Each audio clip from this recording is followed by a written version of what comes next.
Thank you to everyone for joining us for today's webinar. Welcome to the discussion, the eighth session of the Breakdown, where Steve Levitsky and I talk about the struggle for democracy in the United States, reflect on historical precedents in the US and abroad, and offer evidence-based reflections on the path forward. My name is Erica Chenoweth. I'm the Frank Stanton Professor of the First Amendment at Harvard Kennedy School, and I'm speaking in my individual capacity as a scholar. Before we begin, a few brief announcements. The Ash Center acknowledges the land on which Harvard University sits is the traditional territory of the Massachusetts people. We also recognize the continuing presence of the neighboring Wampanoag and Nipmuc nations. A couple of logistics. Today's discussion is being recorded, and you'll receive a link to the recording afterward. The video will also be available on the Ash Center's YouTube channel, and we encourage your participation. Please submit your questions at any time via the Q&A button at the bottom of your screen. We'll make sure there's ample time for audience questions. Before we go any further, let me introduce Steve Levitsky, who is the David Rockefeller Professor of Latin American Studies, Professor of Government, and Director of the David Rockefeller Center for Latin American Studies at Harvard University.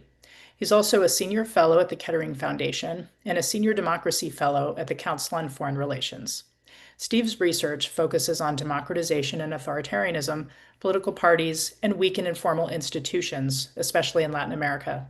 He's co-author with Daniel Ziblatt of How Democracies Die, which was a New York Times bestseller and was published in 30 languages, and Tyranny of the Minority: Why American Democracy Reached the Breaking Point. So, Steve, what many of our listeners ask in advance of our conversations is what they need to be paying attention to as the most consequential things that could happen for democracy. And this is the last of our academic year 2025-26 conversations on the breakdown. And I thought it would be useful for us to reflect a little bit prospectively about this summer. So what are the things that you think are the most consequential for people to pay attention to over the next few months when it comes to potential indicators of democratic backsliding? And what are some things that you see as potential hopeful or positive signs of democratic resilience as well? Okay, a lot there. Thanks again for organizing this and having me. I can't believe this is the eighth session. Um, shall we go in that order and start with things to Sure. look for?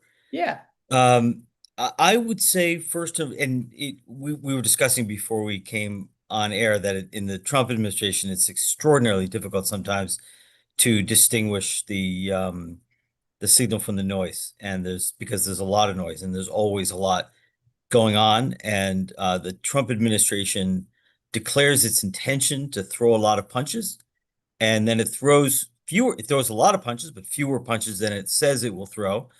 And a lot of those punches either stop midair or don't land, but some of them do land. And it's a lot of work distinguishing the most important sort of lines of offensive. And I guess what I am focusing on this summer, I'm going to say two things. One is I think they're both deeply consequential. One is going to get a lot more attention than the other. The first is the election. The Trump administration is Donald Trump politically is weakening, electorally is weakening. It's been a gradual but significant weakening over time. The Republican Party is in it's an uphill battle to maintain control of one or both houses of the legislature, and it's unclear how desperate the Trump administration is going to feel and the degree to which it's going to act on that. But this is a group of people that has never accepted the results of an election, that continue to develop and put forth a narrative of fraud. They've been doing it around the California election, and it's not just Trump. I mean, it's Mike Johnson is the Speaker of the House, and was very explicit in claiming that elections are fraudulent in California. And so we've already seen a national gerrymandering scheme that in the worst outcome could have led and still could lead the Republicans to lose the popular vote for the House and yet retain control of the House. And we've seen a lot of talk about seizing ballot boxes, about centralizing control over voter lists. That's probably illegal. But and also talk or fears of intimidation at the polls and the like. And we don't know. I don't know how serious the administration is about this. I think there's certainly a chance, based on prior precedent, that they do a sort of half-assed job of it. And there hasn't been much reporting or evidence coming out of a really systematic campaign. But given the level of corruption and abuse in this administration is not is likely to fear oversight. And so an effort to, at minimum, tilt the playing field in this election, if not worse, is, again, I don't think it's the most likely outcome, but it's clearly possible. And this is the moment, the months coming up, where we will see if there is a campaign to manipulate in some way the election. I think we will start to see evidence of it this summer. And I worry, looking at the rhetoric around the California election this last week. So that sort of is the kind of headline thing that I'm paying most attention to. Another thing I'm paying a lot of attention to, that gets a lot less attention, is the campaign against uh, multiracial democracy. Not just democracy, but multiracial democracy. The Sometimes it's symbolic, sometimes it's more than symbolic, but the systematic rollback within in the Defense Department, in government agencies across the country, in the education department, of progress that this country has made towards uh, a more diverse elite, a more balanced national history, and towards a multiracial national identity, are being systematically combated by this administration. This is an administration that is trying to roll back, again, not only our progress, not only our democracy, but 50 years of progress towards multiracial democracy. And the kinds of purges that are happening in the military, and efforts to pack the military, but also university leaderships and boardrooms across the country. It's setting us back, not to Jim Crow, thank God, but to the late 20th century, the era in which we grew up, which was a different country from where we were in 2020. And so again, this gets less attention. And some of it is symbolic. It's not clear. It may be reversible, but I've been struck by how systematic a campaign it has been to kind of restructure our elite and push us backward. What at least I view it as backward. And I've been struck maybe even more, to be honest, by the lack of societal conversation about that, the lack of societal pushback against it. So those are. Chuck, do you want me to go on and talk about what makes me hopeful? No, I mean, I might react to a couple of the Sure. things you said there. I mean, just on the last point that you said, the Voting Rights Act was effectively gutted, a month ago. And when it was, for many Black activists and Black voters in the South, it felt like an elimination of the crowning achievement of the civil rights movement. And, voters who were interviewed by journalists were saying that it felt like, being kicked down a flight of stairs, back to a history that they thought was effectively closed as a chapter of American history. And that, that it was such an incredibly demoralizing event. It also is potentially quite politically consequential for all of the reasons that you alluded to with regard to gerrymandering. And there was a large mobilization in Selma 3 weeks ago to repudiate the ruling and basically say, the people who struggled for the vision of a multiracial democracy are still going to struggle for that. But the terrain has changed, right? The Supreme Court is no longer, a forum through which that goal can be achieved. And that's a different thing from what many who were struggling for civil rights and racial justice over the last many decades have had to reckon with. And so the lack of the public conversation about it, but also the changing political landscape and the levers of power that are at least immediately accessible to pursue those goals are different. And that has been felt, I think, very acutely in many parts of the country, and then not in others, right? And that's what I think you were speaking to. On the difficulty with distinguishing the signal from the noise, I think you're right that a huge part of it is related to the volume that is constantly coming toward the public. But I think part of it too is just this general problem with backsliding democracies, particularly today, which is that the problem is there's no bright lines, right? So as you've written about and others have observed, we're not in a particular era of, backsliding or democratic recession, et cetera, where the primary mechanism for the transition is a coup or like a military coup or a revolutionary movement that seizes control and imposes a new order within weeks. We're in a period that's characterized more by elected authoritarians than dismantling really the constraints on themselves once they are already, in the house, so to speak. And so the primary threat to democracy is not coming from outside of the institutions, it's coming from inside the institutions. And that makes it very challenging because when jawboning, like legal jawboning happens, it looks like the government doing what it's supposed to do on paper, and it looks like it has a veneer of legitimacy, when really what it's doing is dismantling, decades or centuries of jurisprudence to try to reestablish a particular political project.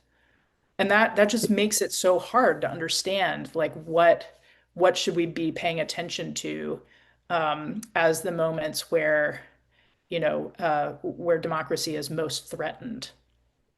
But there are still I mean, obviously I agree with what you just said. There are still maybe not quite as bright lines, but pretty bright lines, or lines that ought to be bright.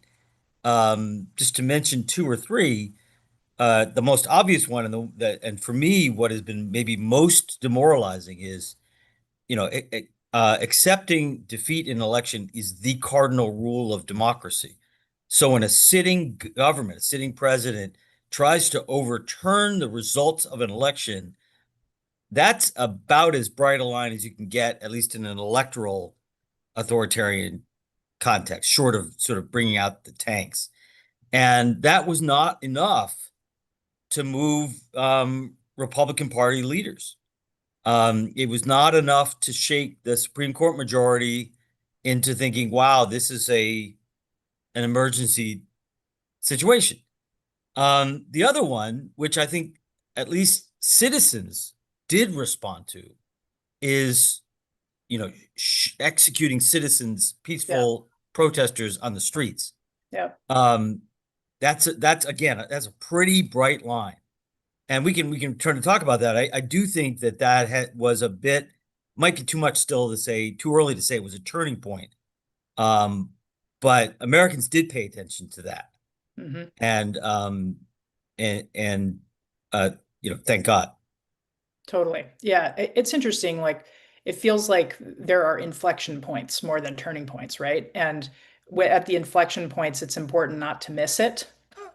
And elections are certainly some of those moments of not to miss inflection points in the process of, democracy making and democracy taking. And so those who are for democracy really have to show up in those moments and defend those bright lines.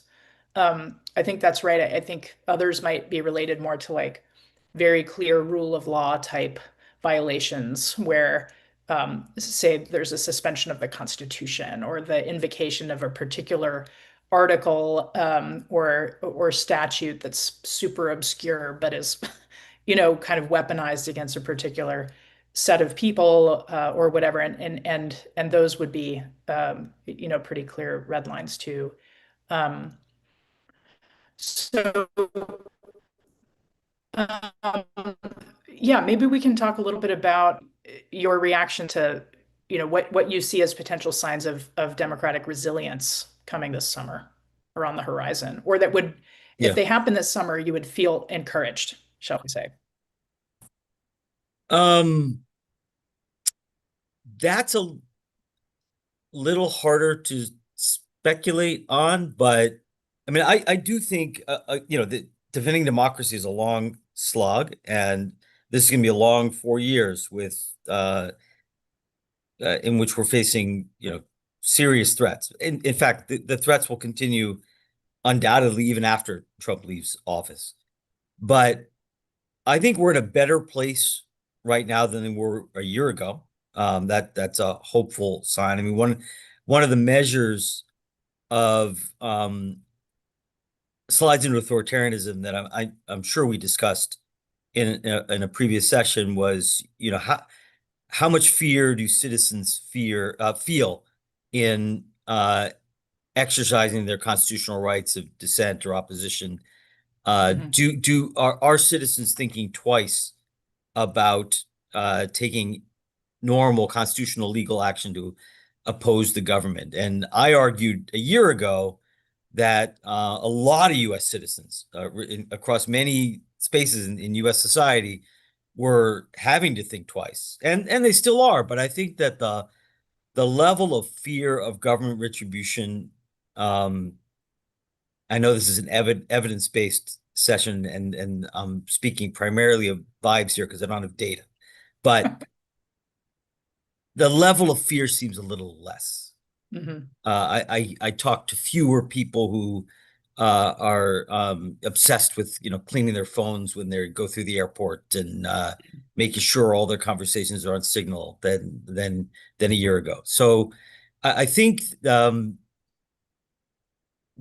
the sort of repressive offensive of the first half of 2025 has certainly not gone away, but it's eased somewhat. The other thing that doesn't exactly, I mean, the Iran war uh,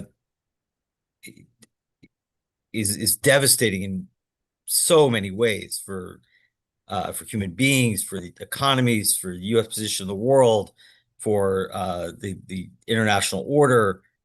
Um, it is, though, a huge mistake, a huge own goal by the Trump administration that is and will almost certainly continue to weaken the administration politically. And in that sense, although it's doing a lot of harm to the United States and the world, it probably will, I think, benefit democracy in the medium run, uh, because Trump has put himself in a position where he really can't win, and he's going to continue um, to inflict political damage on himself. Uh, and so, the effort is to get out of this war and to begin to repair the economic damage that the administration has inflicted uh, on Americans is going to be a key issue this summer. And my expectation is I think it's going to. I think Trump is really in a terrible corner and will almost certainly continue to weaken as a result. Um, so the the continued decline of Trump's public support, I think, is a really important variable. Very, very important. Again, as I've said before, presidents with 60, 70% approval ratings do a lot more damage than presidents Mhm. with 35% approval rating. The other thing that gives me hope, again, I'm sorry, this is looking backward and not forward, is I think, and perhaps I said this before, but I want to emphasize what happened in Minneapolis was incredibly important. I Mhm. mean, that is as close as I don't like to use the F word much, but that's as close as we got to a sort of fascist or fascist adjacent offensive, um, when they were just sort of all out. And, maybe it was more performative fascism than real fascism, but uh, they were beginning to deploy paramilitary forces against citizens, um, and with great violence. And Minneapolis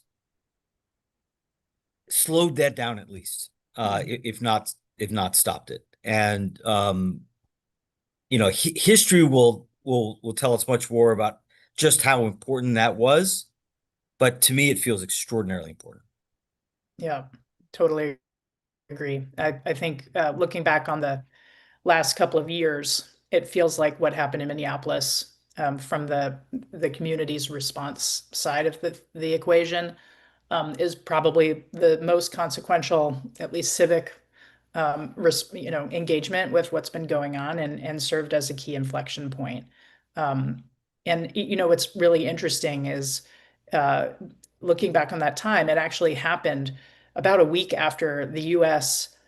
Uh, kidnapped Nicolas Maduro and brought him to the United States, and that was the story, right? That was the story, and the debate that was kind of created around that, and whether it was a good idea, whether it was a major win for the Trump administration, for democracy, et cetera, was kind of was dominating, and then it became completely overtaken, by how U.S. citizens were defending democracy and their neighbors in Minneapolis. And so it just feels like that was a key moment where they could not actually dominate and control the information environment. They could not, make a winning story out of that in the manner in which, they were able to do so around so many other contentious things. Um, and it showed a playbook, to other communities for what to do. And that was based in, literally neighbor to neighbor type, the building, organizing into a resilient and powerful, community response. Um, I think the things that I am really paying attention to right now are a set of things that seem to be in motion that have some pretty uncertain outcomes, and that if the administration succeeds in them, could be very consequential. And if they didn't, that could also be consequential. And one of them is this $1.8 billion slush fund for January 6th insurrectionists and others, that the Trump administration thinks, the government has been unfair to. And the fate of that idea of, whether or not the administration is able to, not just pass as a law, but fund, and then pay materially people who have been, not just accused of federal crimes, but convicted of federal crimes, um, is a very important part of the story of how institutionally and legally resilient our democracy is to, creating, patronage for, a loyal kind of paramilitary organization to the president, and that feels really important, um, to head off at the pass. Now, it's been so politically toxic that, the GOP wasn't able to keep it in, the set of reconciliation bills that they wanted to pass, to fund ICE, which they did, get through. But this measure was taken out because it proved too politically radioactive, even for Republicans to get behind. And so the question is whether there will be another way to make it happen without congressional approval, oversight, or whether it will happen down the line when it's less prominent in the news and basically like what can be gotten away with here through our institutions. And I think that's a really key and important development. The other one is around some of the confirmations of some of the acting appointees or prospective appointees that Trump wants to make in office. So, right now, Todd Blanche, his former personal attorney, is the acting attorney general. And yesterday, he just put up his nomination to be the attorney general. Bill Pulte, who is now infamous for his willingness to use his position in the housing authority to potentially persecute people over mortgage fraud claims, now being appointed to the director of national intelligence position that's going to be vacated by Tulsi Gabbard. Like these seem like appointments that are like just total loyalist appointments and some of the most important and powerful offices, high offices in the government. And, there's a key question about whether those get blocked or whether they go through. And one of the areas that I'm really paying attention to is whether some of the Republicans who were primaried from the right and backed with challengers who were backed by Trump during their primaries and who lost their seats, Thomas Massie, Bill Cassidy, now John Cornyn, like whether they will now act more independently with their votes because they don't have to worry about reelection. They don't have to have the president's approval in favor. They have opportunities now to vote in a way that's more protective of our democratic institutions. And I'm curious about the pressure on them to do so and whether that can be, whether the public can apply more pressure for them to represent that way. So those are some of the things in addition to everything that we've already talked about that I think are really important because they set the stage for the other things down the road, like what happens around the elections, whether Trump has in power his closest allies in positions overseeing, the 17 like intelligence agencies and the Department of Justice, or whether he doesn't, right? Whether he doesn't have people in that position of authority. And so I think it's worth paying attention to who is where and how much friction they will encounter in trying to maneuver in various ways. I think those are great things to focus on. We've been waiting for many years for at least a faction of the Republican Party to reach a point where where a group collectively declares enough. You're right to point out that there are now a really consequential handful of senators who perhaps have nothing left to lose. I'm still skeptical that they will block, and I think you're right that that this attorney general nomination, Trump didn't have to do this. Trump could have kept him on as acting. This is a real test, and I don't think the costs to opposing Trump are, from what I've been told, talking mostly to retired Republicans, are so much more than just electoral. It's not just being primary. It's not just losing your job.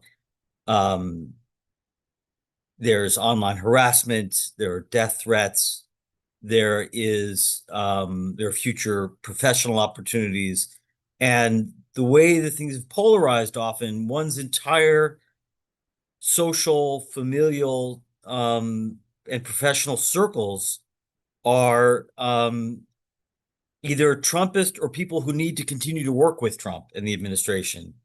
And so the costs of being a pariah in those circles are very high. And unless you're willing to totally cross the river to the other side and become a never Trumper, or you're a pretty eccentric personality like Tom Massey, it's it's tough. So my guess, sadly, is that uh they won't reject this nomination.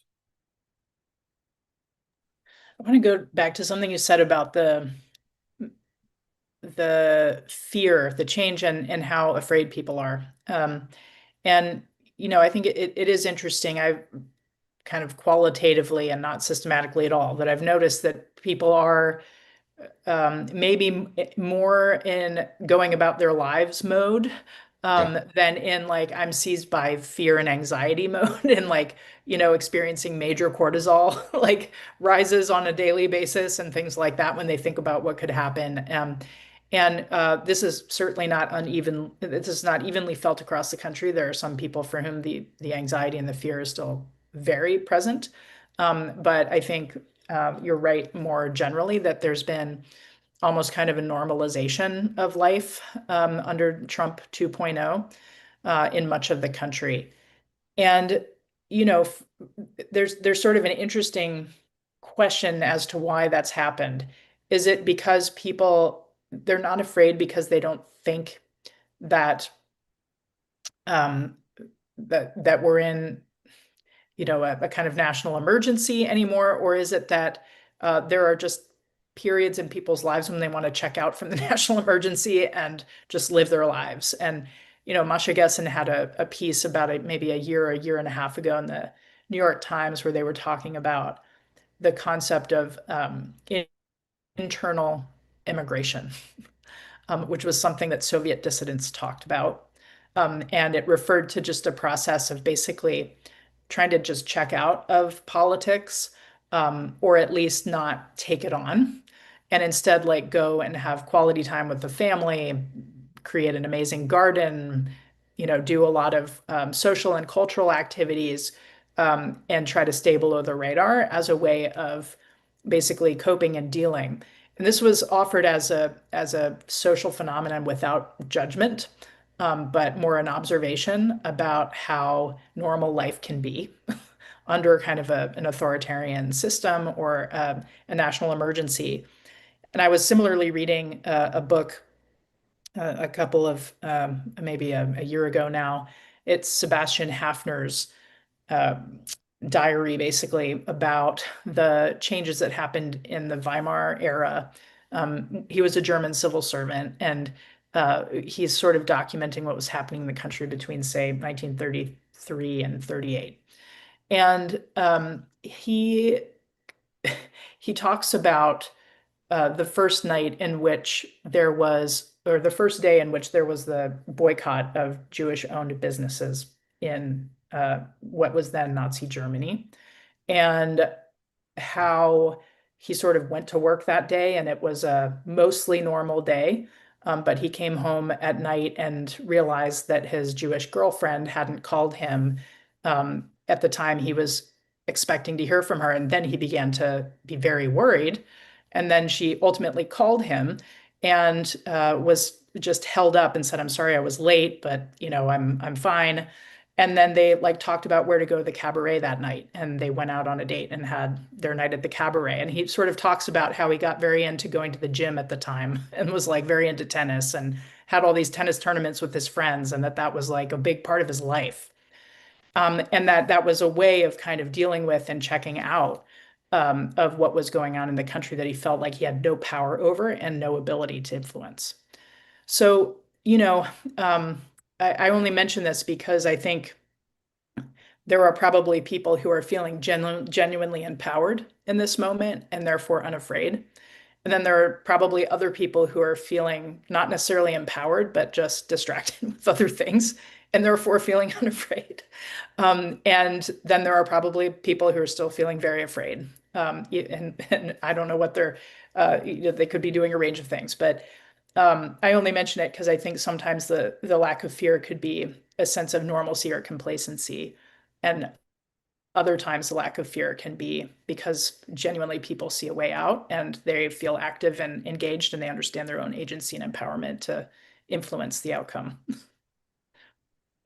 Yeah, and clearly all of those things are going on. I think it's important to and also clearly some things are being normalized Um, and I think we are, I think it is fair to say we're sort of becoming complacent around them.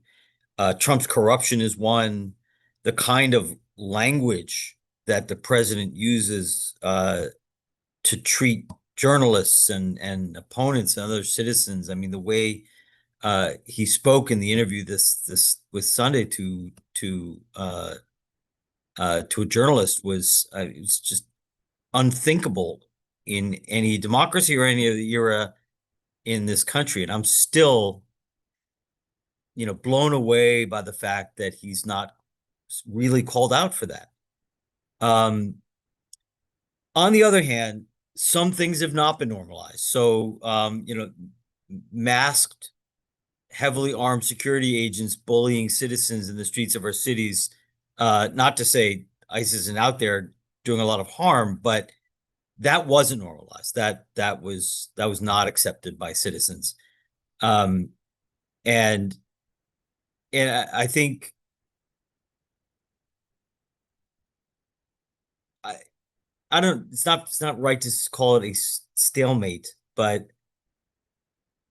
we've not seen, I don't think, you can correct me if you disagree, the triggering of a sort of large scale mobilization against this authoritarian offensive.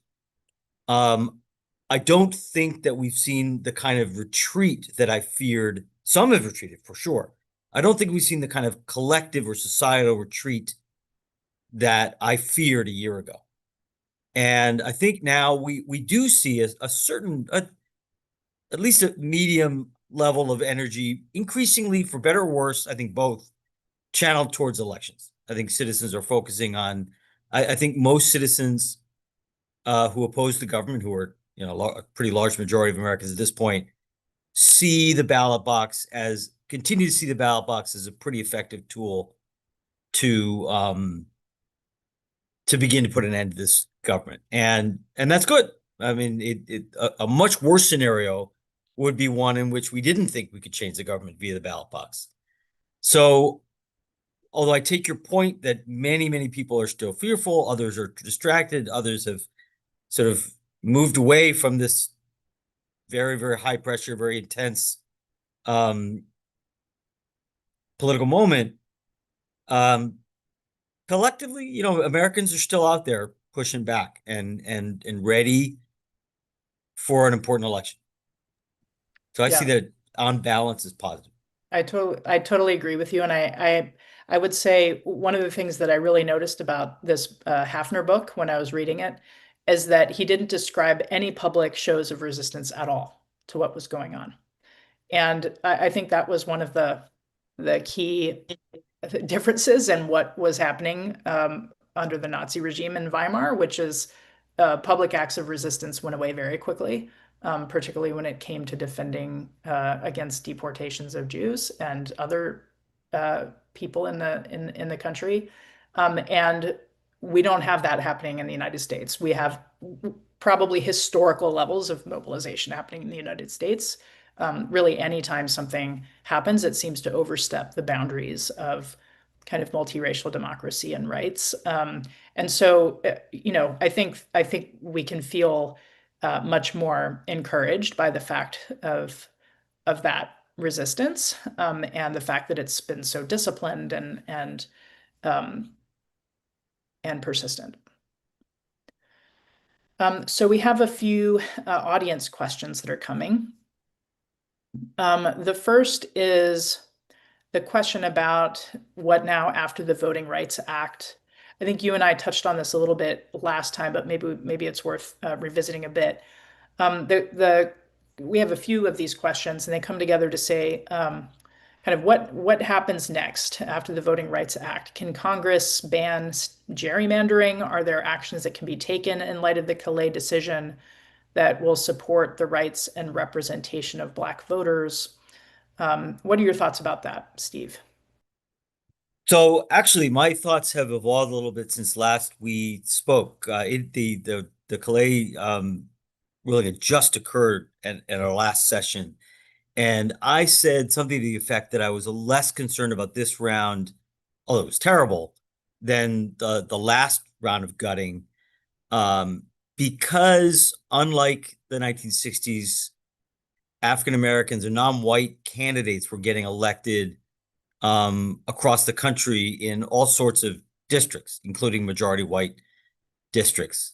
Um, in conversation with people and listening and reading to people's opinions, I have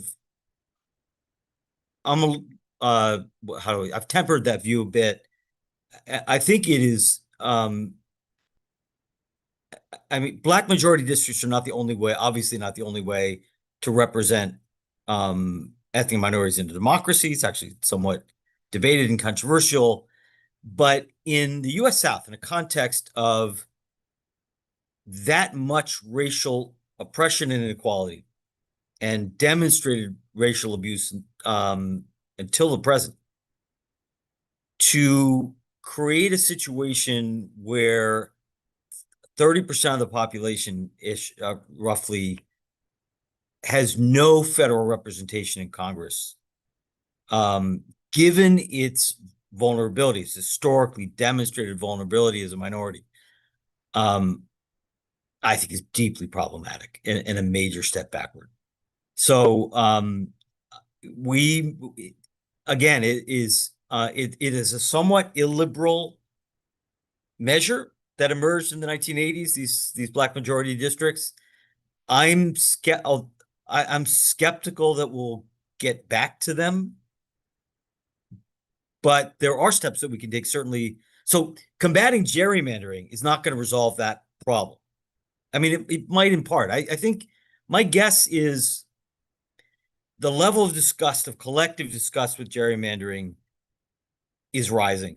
And I think there's an opportunity, especially if the Democrats win control, if they win a trifecta nationally in 2028, there was a serious effort at electoral reform that failed under the Biden administration.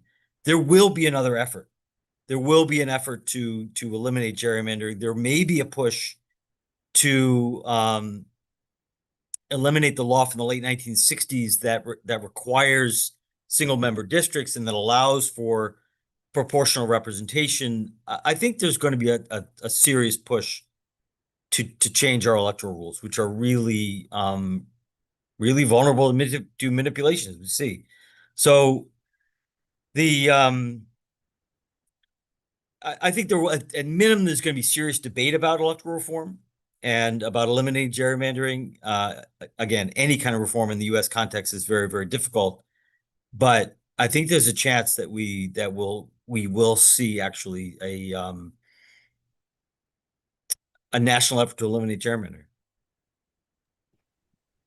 Yeah, I mean, I think that's right. I think that what you pointed out about, the 30% of the population having no representation at all at the federal level is about a problem with the way we structure our voting, which is the single member districts and Right. the first past the post rule, as opposed to, what it is it's a proportion problem, right? And so it speaks to multi-member districts, proportional representation, potentially other ways of voting that aren't just, the first past the post majoritarian winner takes all orientation. And so there are other ways we could do it. You mentioned the law that prevents that from happening, that can be reversed. An act of Congress could pull that back and allow it to happen.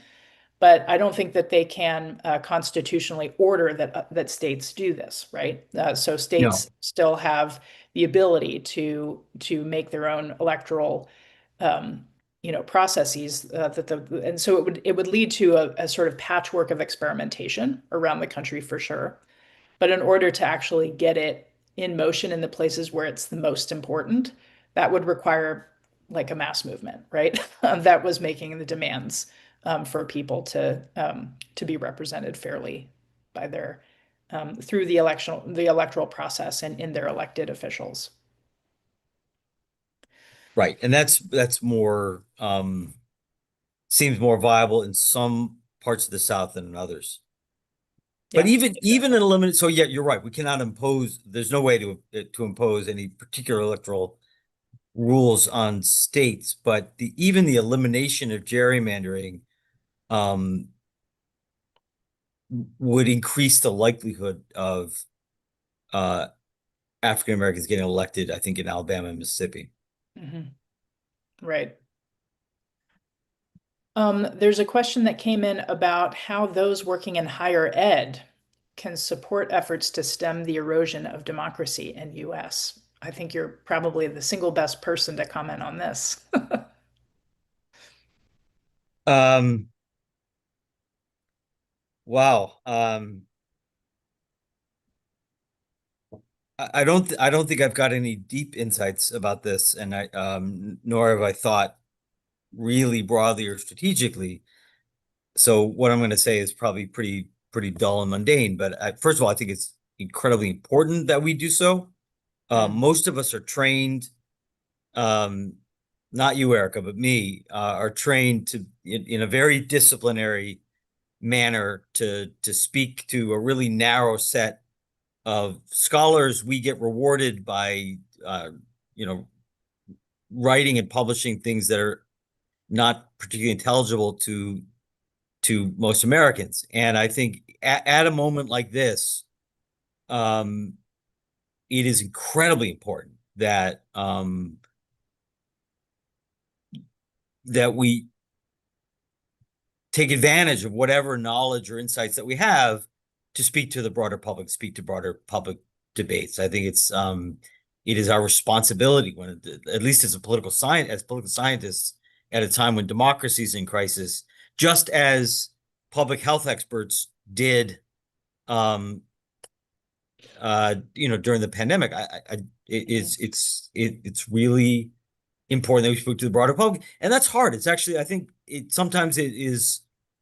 Um, we underestimate how hard that is, and you've been doing it for a long time, and I think it probably comes easier to you, but learning how to kind of move off the jargon and speak in ways that people who are not trained political scientists and may not even care about political science can relate to and understand and argue with and debate and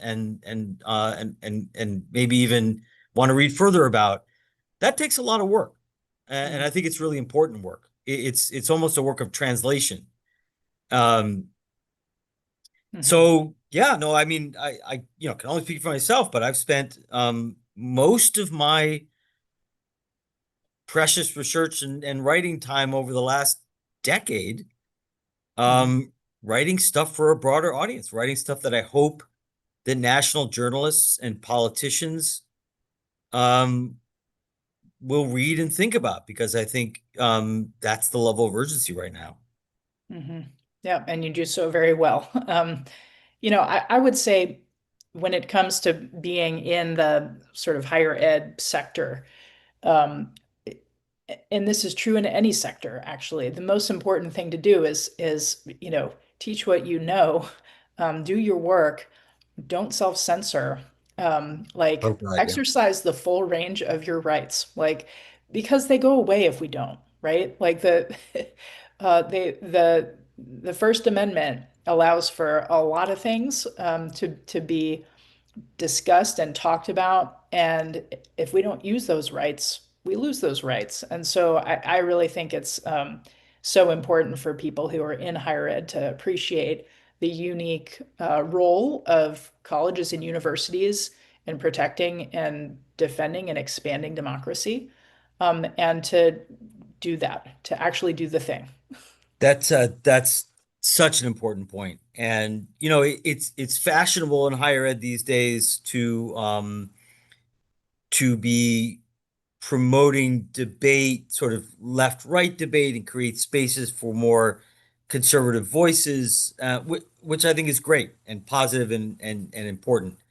Um, but as you sort of implied, but maybe didn't quite say, yes, when we don't defend the right to free speech, we lose it, and when we don't exercise the muscle of defending unpopular positions, as as universities, as professors, we lose it. And so, um, we have to continue to press even on controversial areas. And this is an area where universities are happy to give voice to conservative, to give platforms to conservative voices and to hire conservatives. And again, I think that's fine. But universities are terrified Mhm. of allowing pro-Palestinian voices to speak. Terrified. And doing and often taking elaborate steps to discourage, if not outright prevent it. And whatever you think about the Palestine-Israel issue, and some people may not think at all about it, but that's an issue where where in terms of our rights and rights of free speech that we need to defend precisely because it's so vulnerable. We have a question about, speaking of the First Amendment, the role of the media. And the question is, do we think the media are meeting the moment? And what might push them to do so more effectively? It's a good question. It is a good question. It's really, really hard. I don't mean to punt on the question, but it's really hard to speak of increasingly hard to speak of the media Yeah. these days because it's so diverse and so fragmented. Um, and so there certainly are numerous actors in the media who are meeting the moment, who are doing their job. There are others who are not. And one of my greatest concerns is the degree to which the parts of the media, very important parts of the media, are being packed by this administration. The new business model that emerged in the late 20th, early 21st century was um, uh, large, having the only way that our mainstream media could survive was ownership by very large companies or billionaires. And so people like Jeff Bezos rode in to the rescue, and allowed uh, mainstream media outlets to survive until they were faced with political pressure from an administration. And we have seen the manipulation of government contracts, concessions, regulatory decisions to as carrots and sticks to change the behavior of mainstream media. And so the Washington Post is one example. The LA Times, maybe a slightly more minor example, but most importantly, the Paramount sale of CBS and the restructuring of CBS News, and reports just this last week by Scott Pelley that the CBS News's coverage of the state violence in Minneapolis Mhm.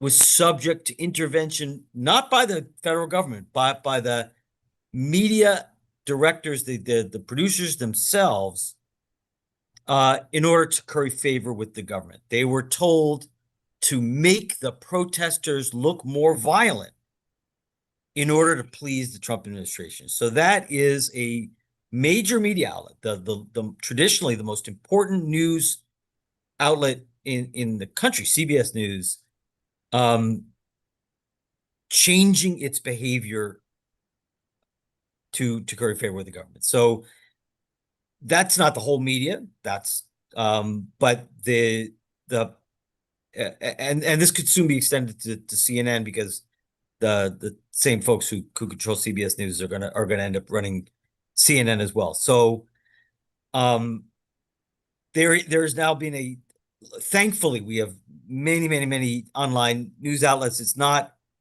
terribly difficult still for Americans, at least Americans who are willing to pay to get access to multiple news sources.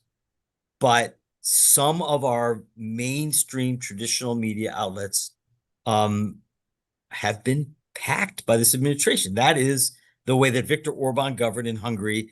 And frankly, even though I've been studying this and worried about American democracy for many years, I did not think it would go this far. I've been Mhm. stunned by that.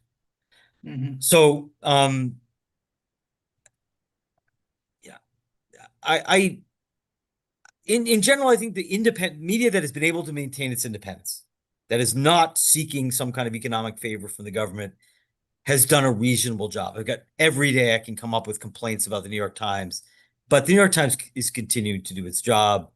Um, and but more and more Americans have to look for online and alternative sources of news, which is not great. Right. I'd love to hear your view. Well, I agree with everything you said. The social media landscape is also changing with, Yeah, similar people appropriating all of the other main sites that especially young people get their news, right? TikTok, for example, is, and it's going to potentially be bought by Andreessen. And, then Twitter, as we know, is a Musk company. So like the the actual information landscape um, is mostly not legacy media. Legacy media has been an interesting site of at least perceived resistance to the administration, although we could even quibble about that. But I think that's part of why they've been so directly targeted by the administration. But actually, where so many people get their news, especially younger people, is on YouTube and TikTok, right? And so, and those are big companies that have folks that, like you said, are much more aligned with Trump and have also developed algorithms that enhance that and promote that content. So I actually think the information ecosystem is extremely intimidating as a democracy project right now, yeah, because there are so diminishingly few truly independent sources of credible information, shall we say. yeah. Fair point. I still have probably misplaced, but a certain amount of faith that there's such demand Hmm. for alternative news and for opposition content, that it's going to be really hard to close off the marketplace the way that Orban basically did. Um, but I may be overly optimistic. Yeah. Well, before we wrap up, let's go to a trivial question. I know you're a sports fan, and because the Celtics are not in the NBA Finals, I think we can set that aside. And There's nothing to set aside. I'm a Knicks fan.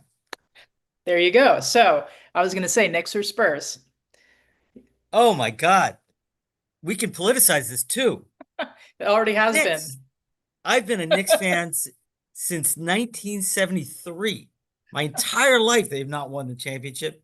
They were on a roll, an historic roll, until Donald Trump showed up at Madison Square Garden and blew the whole thing to bits. Everything that man touches turns to shit. And even my Knicks. So, all due respect to Wemby, who's an amazing basketball player, and the San Antonio Spurs, New York really needs this. Yeah.